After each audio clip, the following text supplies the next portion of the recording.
अस्सलामुअलैकुम। आज मैं आपको बुक D3 जिसका चैप्टर 5 है उसकी एक्सरसाइज 5D का क्वेश्चन 9 कराऊंगी। क्वेश्चन 1 to 8 इससे पहली वीडियोस में मैं करा चुकी हूँ, ये आपको 5D की प्लेलिस्ट में मिलेंगे। क्वेश्चन 9 रीड करते हैं। The diagram shows a triangle ABC with vertices at A, B and C। Question में हमें ट्रायंगल की डायग्राम गिवन है और हमें इसके वर्टिसेस भी गिवन है A, B, C। P and Q are the midpoint of AB and AC respectively। ये P जो है ये midpoint है A, B का और Q midpoint है A और C का। PQ is parallel to BC और जो PQ लाइन है ये पैरेलल है B और C के। ये हमें क्वेश्चन में गिवन है कि जो BC लाइन है या PQ लाइन है ये पैरेलल है PQ लाइन के। इसका पार्ट 1 है। Given that PQ produce meets the x axis at R, find the coordinates of R। इसके पार्ट 1 में हमें गिवन है कि ये जो PQ लाइन है ये मीट कर रही है इस x एक्सिस को पॉइंट R से, मीन्स R जो है ये इंटरसेक्ट कर रहा है इस x एक्सिस की लाइन को। हमें इस R के कोऑर्डिनेट्स फाइंड करने हैं। ये R पॉइंट जो है ये x एक्सिस पे लाई कर रहा है, मीन्स इसका जो x कोऑर्डिनेट होगा वो x होगा और जो इसका y कोऑर्डिनेट होगा वो 0 होगा क्योंकि ये x एक्सिस पे लाई कर रहा है। हमें r के कोऑर्डिनेट्स फाइंड करने हैं। सबसे पहले हम a और b का मिड पॉइंट फाइंड करेंगे p, देन फिर हम a और c का मिड पॉइंट फाइंड करेंगे। मिड पॉइंट का फार्मूला हम यहाँ पे यूज करेंगे।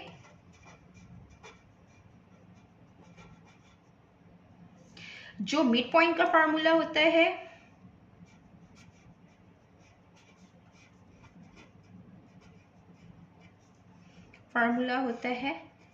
x1 plus x2 upon 2, y1 plus y2 upon 2। ये मिड पॉइंट का फार्मूला होता है।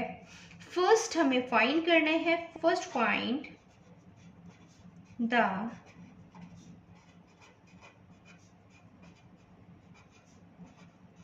Coordinates of P and Q। Mid point के फार्मूले से हम फाइंड करेंगे। सबसे पहले हम P के लिए काम करते हैं।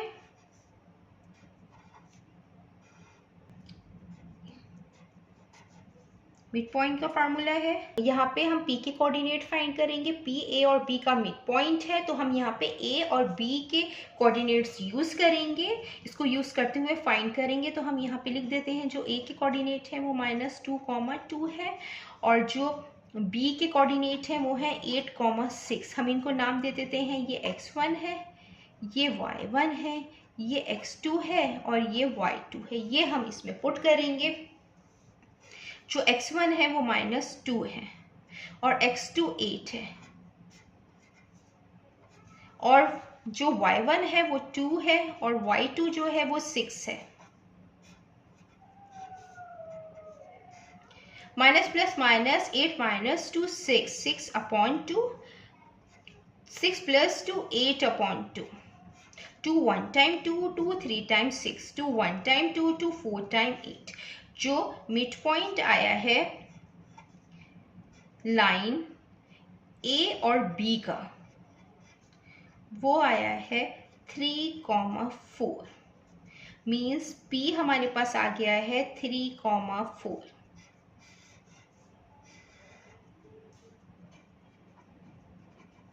देन अब हम Q के कोऑर्डिनेट्स फाइंड करेंगे। Q जो है वो A और C का मिड पॉइंट है। अब हम Q के कोऑर्डिनेट फाइंड करेंगे। Q जो है वो A और C का मिड पॉइंट है। ये और C के कोऑर्डिनेट्स हैं जो हम मिड पॉइंट के फार्मूले में यूज करेंगे। ये x1 है, ये y1 है, ये x2 है और ये y2 है। जो मिड पॉइंट का फार्मूला होता है वो होता है x1 plus x2 upon 2, y1 plus y2 upon 2। ये हम इसमें पुट कर देंगे।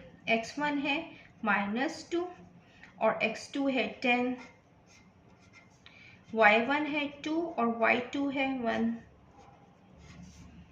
Minus plus minus 10 - 2 8, 2 + 1 3/2, 2 1 time 2, 2 4 time 8। जो मिड पॉइंट आया है वो आया है 4, 3/2।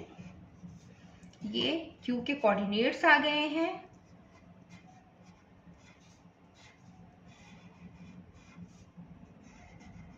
ये हमने P और Q के कोऑर्डिनेट्स फाइंड कर लिए हैं। अब हमें क्वेश्चन में गिवन है, अकॉर्डिंग टू क्वेश्चन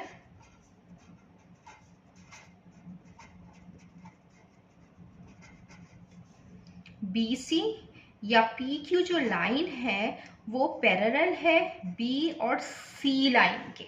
फर्स्ट हम B और C का स्लोप फाइंड करेंगे, हम इसका ग्रेडियंट फाइंड करेंगे। ग्रेडियंट जो है वो स्लोप को ही कहते हैं और जो ग्रेडियंट का फार्मूला होता है वो होता है y2 माइनस y1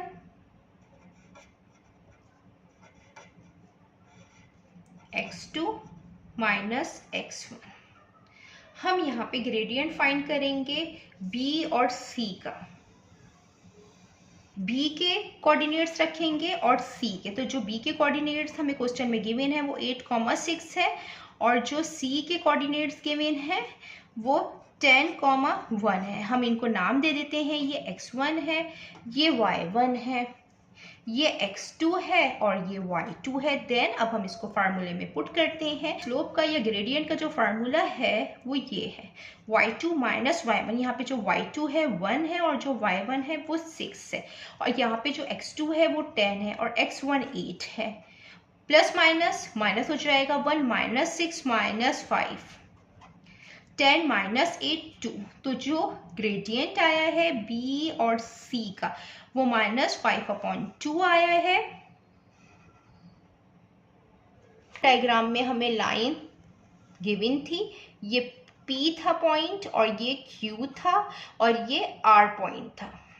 Q के यहाँ पे हमने कोऑर्डिनेट फाइंड किए थे वो 4,3/2 और जो हमने P के कोऑर्डिनेट फाइंड किए थे वो 3,4 और R के कोऑर्डिनेट हमें फाइंड करने हैं।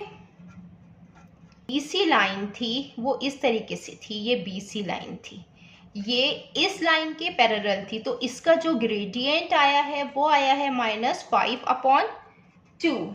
BC लाइन जो है वो पैरेलल है P और Q के। जब दो लाइंस पैरेलल होती हैं तो दोनों का स्लोप क्या हो जाता है, इक्वल हो जाता है। और ये तीनों पॉइंट्स एक ही लाइन पे लाई कर रहे हैं तो दीज पॉइंट्स आर कॉलिनियर। जब पॉइंट्स एक लाइन पे लाई करें तो हम उनको कहते हैं कि वो पॉइंट्स कॉलिनियर हैं। और जब पॉइंट्स कॉलिनियर हो तो जो PQ लाइन का स्लोप है वो -5/2 है, तो QR लाइन का भी स्लोप -5/2 होगा क्योंकि ये तीनों पॉइंट एक ही लाइन पे कॉलिनियर है। तो जो PQ का स्लोप होगा वही Q और R का स्लोप होगा। यहाँ पे हमें R के कोऑर्डिनेट फाइंड करने, तो R के कोऑर्डिनेट्स हम इस स्लोप के फार्मूले से फाइंड करेंगे। Now find the coordinates of R। यहाँ पे जो Q के कोऑर्डिनेट्स हमने फाइंड किए हैं वो 4,3/2 है और हमें यहाँ पे R के कोऑर्डिनेट्स फाइंड करने हैं। R वो पॉइंट है जो x एक्सिस को मीट कर रहा है, तो इसका कुछ ना कुछ x कोऑर्डिनेट होगा और y कोऑर्डिनेट 0 होगा। तो ये x1 नाम दे देते हैं हम इसको, ये y1, इसको हम x2 और हम इसको y2। जो ग्रेडियंट होगा Q और R का वो इक्वल होगा y2 माइनस y1 के। ये फार्मूला है ग्रेडियंट का। यहाँ पे जो y2 है वो 0 है और जो y1 है वो 3/2 है। यहाँ पे जो x2 है वो x है और जो x1 है वो 4 है। Q और R का जो स्लोप है या ग्रेडियंट है वो है -5/2। लेते हैं -5/2 और ये -3/2 हो जाएगा और ये x -4 हो जाएगा।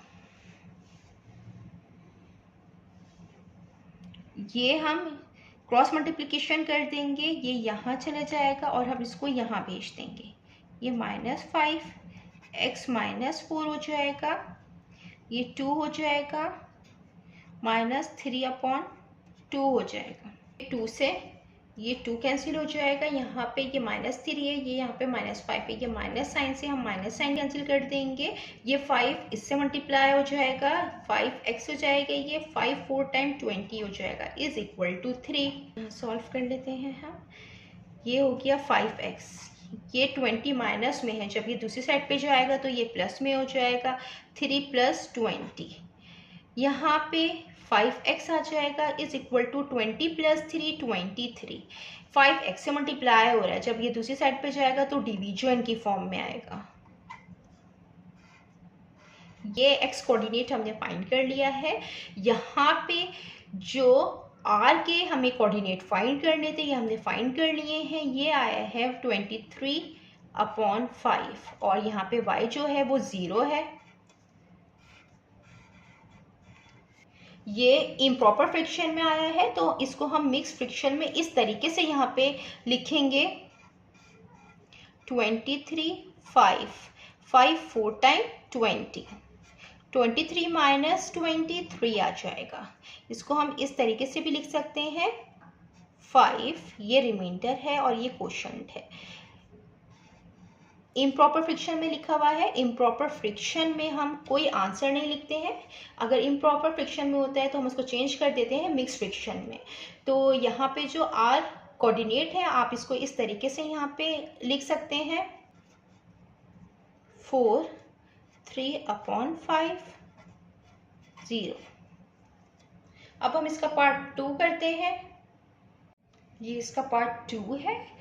Is Q the midpoint of PR? Explain your answer. क्या Q midpoint है P और R का? एक्सप्लेन करना है। Q जो है वो AC का midpoint है और इसके हमने जो कोऑर्डिनेट्स फाइंड किए थे वो 4,3/2, ये हमने Q के कोऑर्डिनेट्स फाइंड किए थे। इसमें हम midpoint का फार्मूला यूज करेंगे और P और R के कोऑर्डिनेट्स रखेंगे और Q midpoint हम फाइंड करेंगे। अगर Q के कोऑर्डिनेट्स इसके इक्वल आ गए तो मीन्स के PR midpoint है Q का, और अगर इसके इक्वल नहीं है तो ये मिड पॉइंट नहीं है।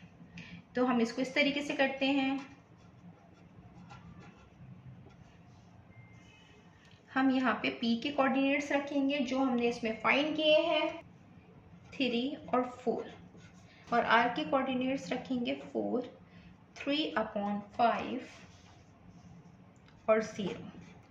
पॉइंट का फार्मूला x1 + 2 y1 + y2/2। ये इसको नाम दे देते हैं x1, इसको y1, इसको x2, इसको y2। देन अब हम इसमें पुट करते हैं 4 है, इसका जो y1 है वो 4 है और जो y2 है वो 0 है। ये 3 आ जाएगा 23/5 और ये 2 आ जाएगा, ये 4/2 है। 2 1 टाइम 2 2 2 टाइम 4 आ जाएगा। यहाँ पे एलसीएम निकल आएगा। हमें एलसीएम में नीचे के डिनोमिनेटर, यहाँ पे हम एलसीएम लेंगे। एलसीएम इसका 5 आएगा और 1 को हम मल्टीप्लाई कर देंगे 5 से। डिनोमिनेटर भी मल्टीप्लाई होता है तो न्यूमरेटर भी मल्टीप्लाई होता है। 5 3 टाइम 15 आ जाएगा, ये 23 आ जाएगा और यहाँ 2 आ जाएगा और ये इसका y कोऑर्डिनेट जो आया वो 2 आया है। 15 + 23 38/5 डिवाइडेड बाय 2।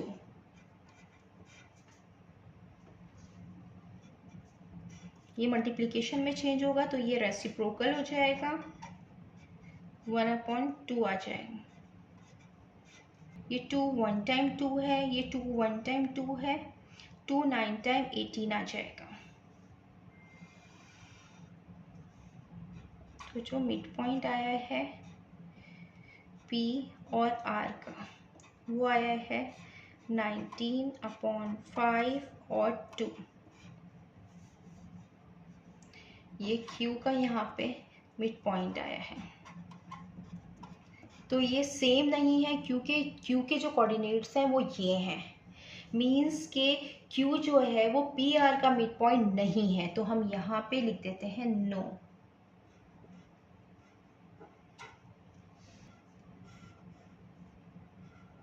जितना मैंने एक्सप्लेन किया है, अगर इसमें कोई भी क्वेरी है तो आप कमेंट्स में पूछ सकते हैं। अल्लाह हाफिज़।